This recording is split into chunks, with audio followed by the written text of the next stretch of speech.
Wanyonyi in the closing stages holding on as Sajati, the bronze medalist. Emmanuel Wanyonyi just shocked the athletics world with a move no one saw coming. At only 21, the Kenyan star delivered one of the most powerful middle-distance seasons in recent memory, and then stunned everyone by stepping on stage in Monaco and beating sprint icon Noah Lyles for the 2025 World Athletics Men's Track Athlete of the Year award. It wasn't just a trophy, it felt like a message, and what came next left fans and analysts completely stunned.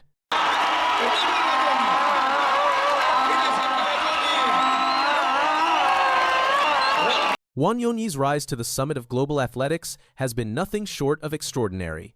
From humble beginnings as a cattle herder in Kenya's Trans-Nzoia county, dropping out of school at age 10 due to financial hardships, to now standing atop the world stage, his story has inspired millions.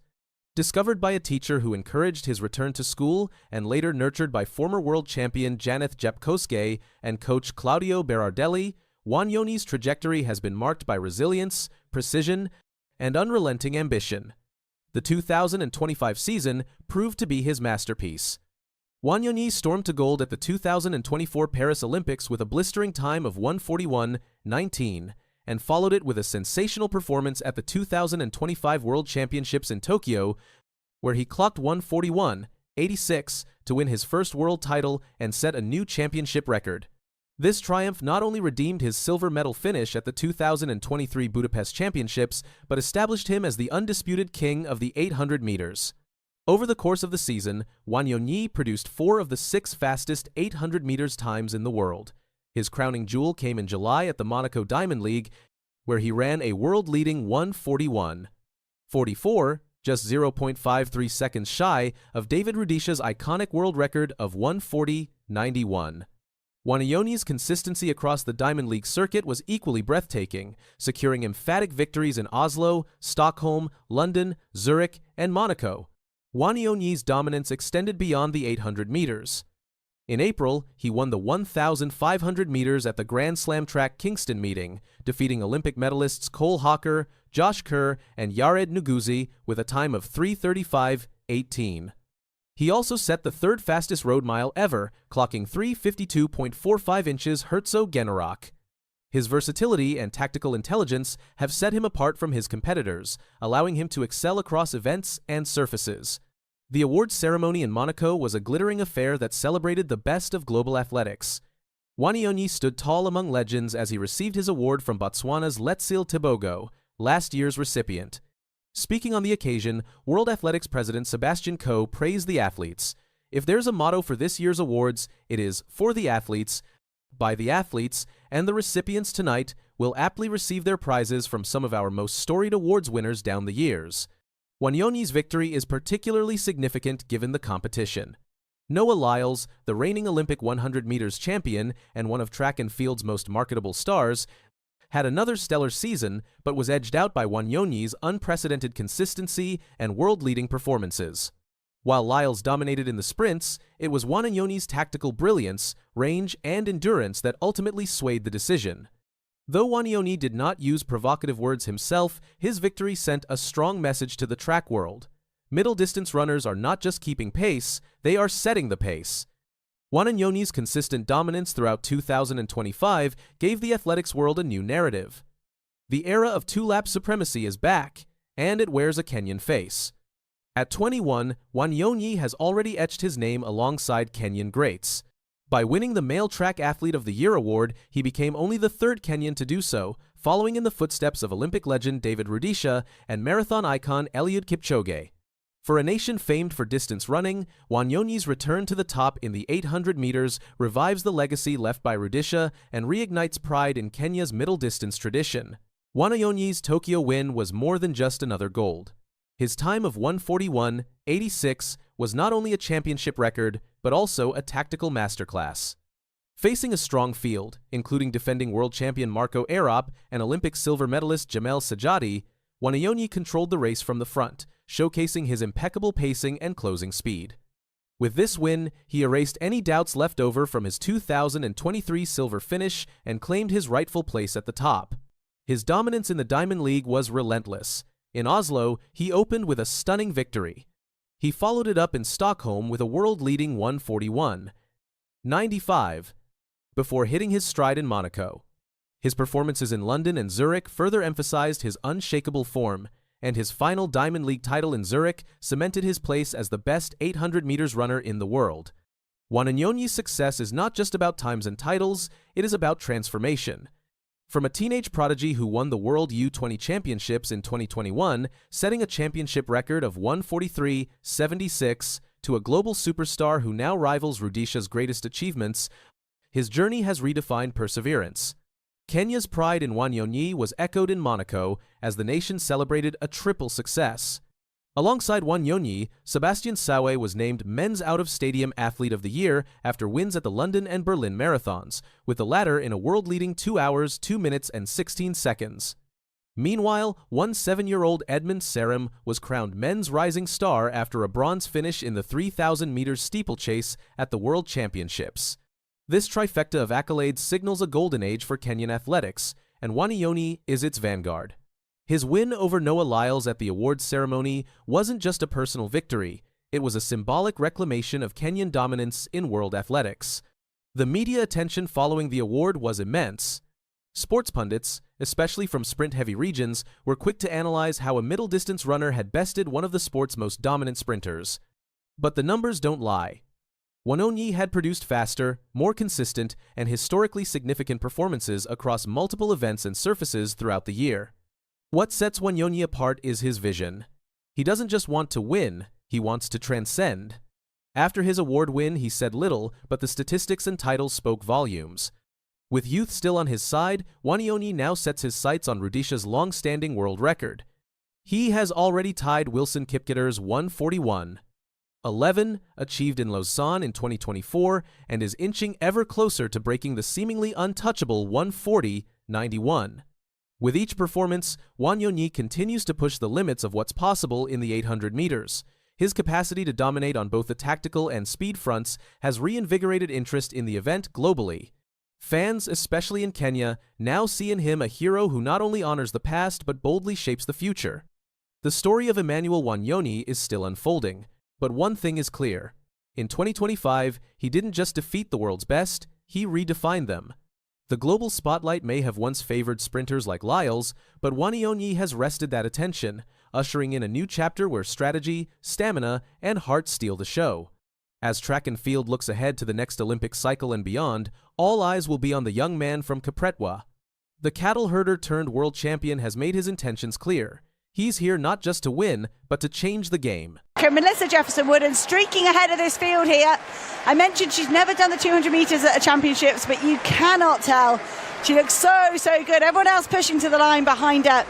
Melissa Jefferson-Wooden was just 17 years old when she saved her dad's life by giving him her bone marrow. 7 years later, that same dad watched her become the fastest woman in the world.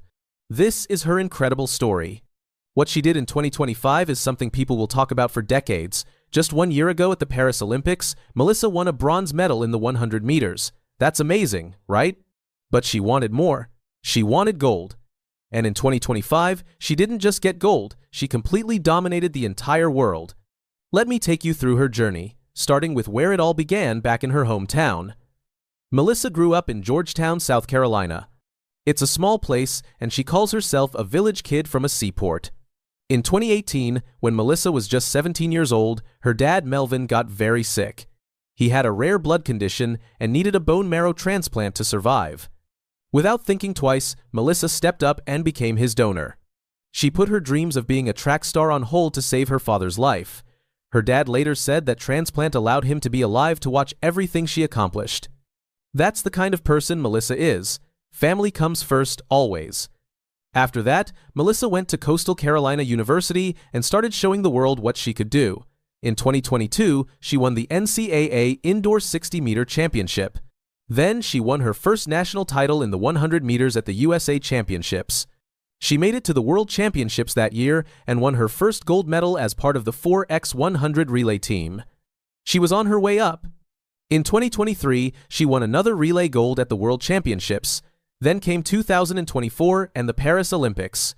Melissa finished third in the 100 meters behind her teammate Sha'Carri Richardson and the winner Julian Alfred from St. Lucia. She also helped Team USA win gold in the 4x100 relay. Bronze was great, but Melissa knew she could do better. So, what changed between the Paris Olympics and 2025? Everything. After the Olympics ended, Melissa and her husband Roland went on a weekend trip. He asked her what she wanted to accomplish in 2025. They got a special book and wrote down all her goals and dreams. Melissa made some big changes to her life. She started working with a chef to eat better. She even gave up her favorite food, Culver's Butterburgers. She became more disciplined and focused. She said she wanted to take those extra steps to really achieve what she said she wanted to achieve. And boy, did she achieve it. The 2025 season started with Grand Slam Track, a new competition series created by Olympic legend Michael Johnson. Melissa signed up and immediately started winning. In April, she went to Kingston, Jamaica, and won both the 100 and 200 meters. Then in May, she went to Miami and won again, becoming the first athlete to win back-to-back Grand Slam titles. But the real magic happened at the Philadelphia Grand Slam in late May and early June. On the first day, she ran the 200 meters against Gabby Thomas, who won the gold medal in that event at the Paris Olympics. Melissa had a simple plan: get out fast, take the lead, and make them chase her. It worked perfectly. Wow. Can Gabby Thomas hold this in? She's got work to do. Hold the Jefferson. Wouldn't can she get there? It's going to be tight down the line. But she's got 21.99. She ran 21.99 seconds, a new personal best, and beat the Olympic champion. The next day, she ran the 100 meters and clocked 10.73 seconds, which was the fastest time in the world that year. And look at Jefferson. Wooden already got a big start. Gabby Thomas 2 meters behind at this point. Tamara Davis going well in second, but miles ahead of everybody. Jefferson Wooden 10.74. After the race, she told reporters that these races were feeling easy and she had way more in the tank. She won $100,000 for winning her third straight Grand Slam title. In July, she went to the Prefontaine Classic in Eugene, Oregon. This is one of the biggest track meets in the world. She ran 10.75 seconds into a headwind and beat Julian Alfred, the Olympic champion. That was a huge statement. It showed everyone that Melissa was the woman to beat. Then came the USA Track and Field Championships in early August, back in Eugene. Sha'Carri Richardson, the defending world champion, withdrew from the 100 meters before the final. That left the race wide open. Melissa dominated all 3 rounds, getting faster each time. In the final, she ran 10.65 seconds. That time made her the 5th fastest woman in history. Only 4 women have ever run faster: Florence Griffith Joyner, Elaine Thompson-Herah, Shelly Ann Fraser-Price, and Carmelita Jeter. These are legends of the sport. And now Melissa was right there with them. After the race, Melissa was so happy. She said, "I've been dreaming of days like this and it's finally starting to come true." She also said something that showed her confidence: "I want to be the greatest to ever do it." She wasn't joking around, she meant it. She also won the 200 meters at those championships with another personal best of 21.84 seconds. She was undefeated in the 100 meters all season long. But the biggest test was still coming: the World Athletics Championships in Tokyo in September. This is where the best athletes from every country come to compete. Melissa arrived as the favorite. She had the 3 fastest times in the world in 2025. Everyone expected her to win, and that kind of pressure can break people. But not Melissa. On September 14th, she lined up for the 100-meter final. The race included Olympic champion Julian Alfred, defending world champion Sha'Carri Richardson, and the legendary Shelly Ann Fraser-Price, who was running her last race before retiring. When the gun went off, Melissa exploded out of the blocks. She took the lead immediately and never looked back. She crossed the finish line in 10.61 seconds. That broke the championship record and made her the 4th fastest woman in history. She won by 0.15 seconds, which is huge in sprinting. That's the 2nd biggest winning margin in World Championships history.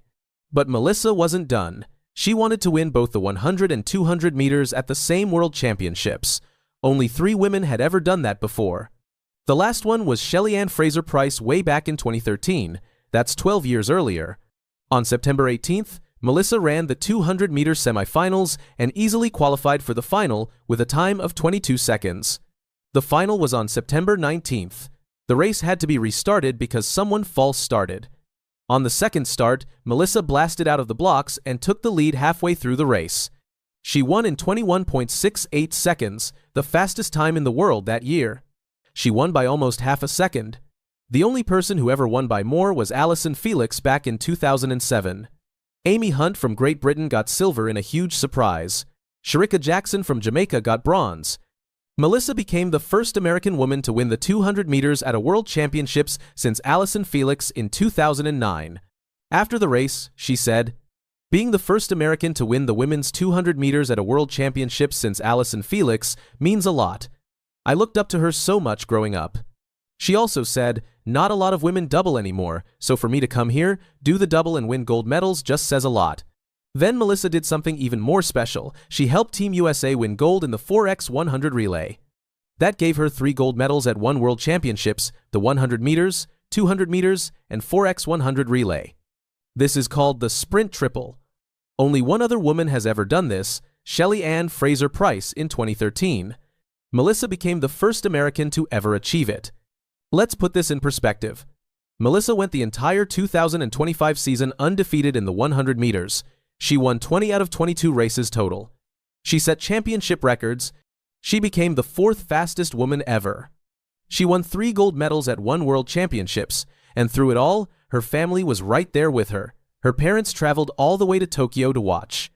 Her dad, the man whose life she saved 7 years earlier, got to see his daughter become a world champion. Paulino's coming back. She's not beaten yet. This is so close. McLaughlin-Levrone for history. She's driving for the line, and she's done it. One of the fastest women on the planet just admitted she's been eating way too much. And honestly, everyone loved her for it. Sydney McLaughlin-Levrone is not your average athlete. She's a 4-time Olympic gold medalist. She holds the world record in the 400-meter hurdles. And at just 26 years old, she's already made history in ways most athletes can only dream about. But recently, at her New Jersey Hall of Fame induction, she said something that caught everyone off guard. Standing there in a beautiful green gown, surrounded by other New Jersey legends like hockey star Martin Brodeur and the Jonas Brothers, Sydney made a confession. She told this to Fox 5 New York. I enjoyed my off season a little too much, so I'm gonna slowly get back into training now. I've been eating a little too much, but you have to rest. The woman who just ran the second fastest 400 meters in history is worried about eating too much.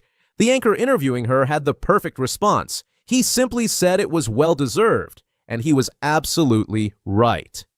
Let's talk about what Sydney actually did during her off-season. She wasn't just sitting around eating snacks all day. She was making jewelry. She was doing pottery. She went on vacation with her husband, Andre Levrone Jr. She tried all kinds of different foods. Basically, she was living her best life. And you know what? She earned every single bite. But here's the thing about Sydney. She's actually a huge foodie.